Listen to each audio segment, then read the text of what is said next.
O Oriente Vermelho, onde nasce o Sol. Publicado no novacultura.info em 22 de janeiro de 2025. Um mês após a morte de Mao Tse-tung, revisionistas, direitistas, camisas de pelúcia e burocratas liderados por Deng Xiaoping fizeram um golpe dentro do Partido Comunista Chinês. O foco de seu ataque foi a sede revolucionária liderada por Zhang Chunqiao e Jiang Qin, dois dos companheiros mais próximos de Mao, sendo esta última a esposa de Mao. A camarada Jiang, uma das heroínas não reconhecidas da Revolução Mundial, foi uma líder fundamental na Grande Revolução Cultural Proletária, GRCP, que se concentrou no reino da arte, teatro e ópera. Imagine que sua revolução concedeu a você o poder de mudar as coisas, obliterar a misoginia nos outdoors, televisões e propagandas. Imagine todos os seus filmes favoritos com o sexismo e os valores burgueses removidos. Agora você começa a reconhecer a importância do trabalho cultural de Jiang. No entanto, o camarada Jiang não se limitou à esfera cultural.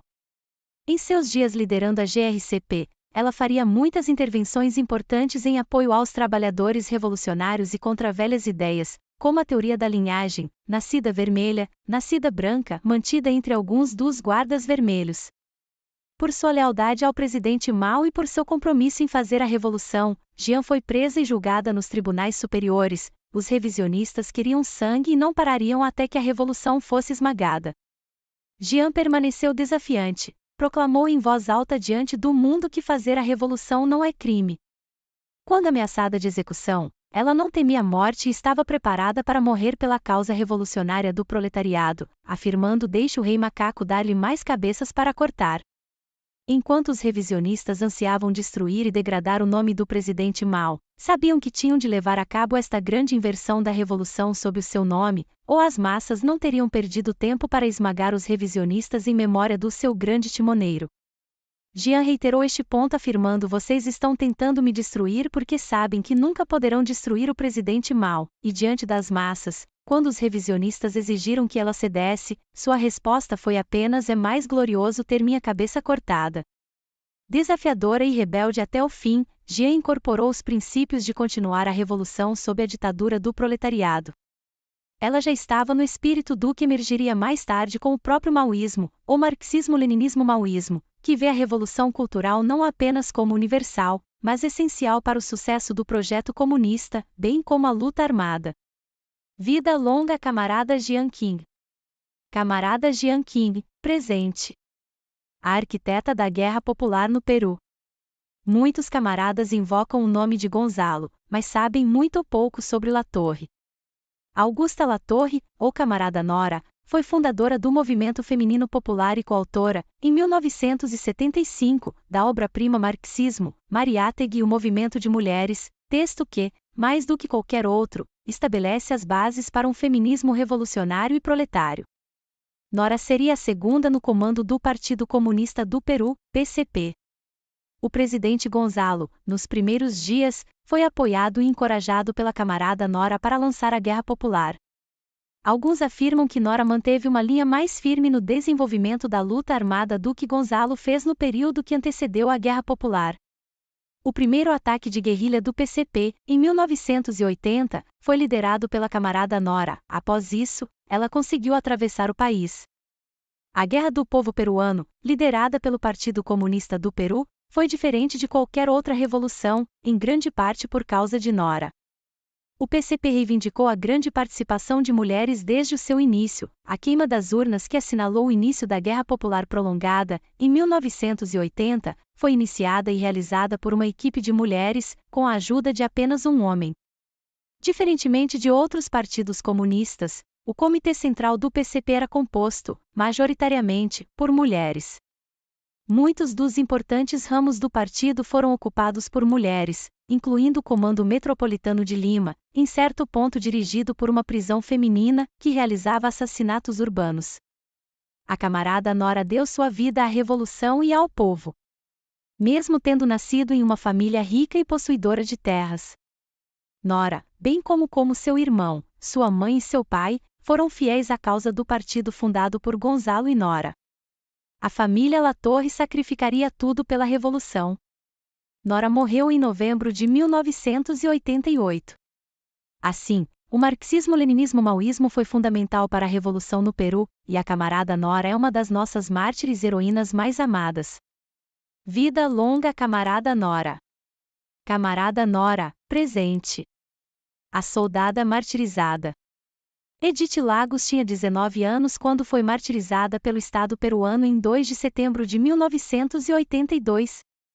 30.000 pessoas marchariam em uma procissão em sua homenagem. Essas 30.000 pessoas constituíam aproximadamente 45% da população de Ayacucho, embora o governo tenha declarado ilegal comparecer ao seu funeral.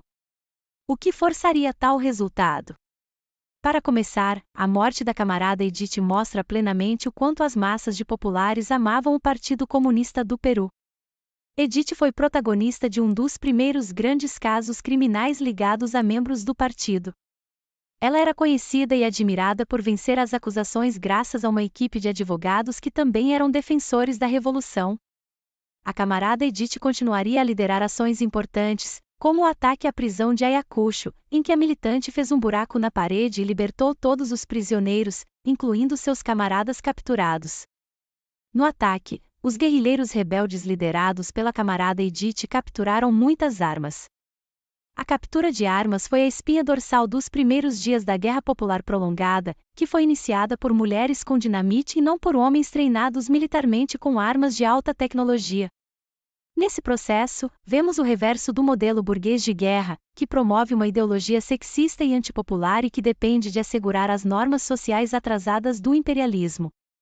O exército de guerrilha popular, por outro lado, transformou as massas em soldados e suas fileiras desarmadas em uma força poderosa que, em uma década, levou o governo à beira da derrota. Isto foi em grande parte devido aos esforços de mulheres soldadas e líderes como a camarada Edith. Edith seria capturada e ferida com uma baioneta até a morte pelo Estado e o mundo perderia outra combatente da liberdade que, com apenas 19 anos, havia feito contribuições imortais para a Revolução Mundial. Ela vive em nossos corações como um exemplo do que realmente significa ser um soldado. Vida longa camarada Edith. Camarada Edith, presente. Neste dia, queremos reservar um tempo para honrar nossas camaradas mulheres que caíram. Estas são apenas 3 das melhores da nossa tradição e há muitas outras cujos nomes nunca foram registrados devido ao patriarcado, que ainda persiste dentro dos movimentos revolucionários e de esquerda. Devemos também aproveitar este momento para homenagear as camaradas mulheres que comandam nossas organizações e as povoam.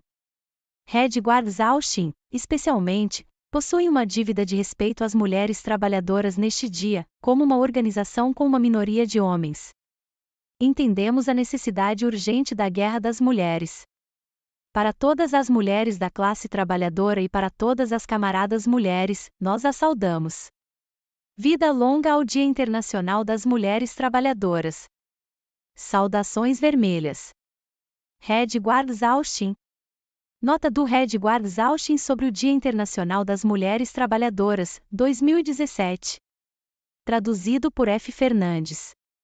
Nota dos editores. Nem todas as posições expressas neste texto ou pelo autor condizem necessariamente ou integralmente com a linha política de nosso site ou da União Reconstrução Comunista. Obrigado por assistir. Não se esqueça de dar like, se inscrever no canal e compartilhar. Visite novacultura.info para participar do nosso grupo do livro e assinar o jornal Rumos da Luta. Links na descrição.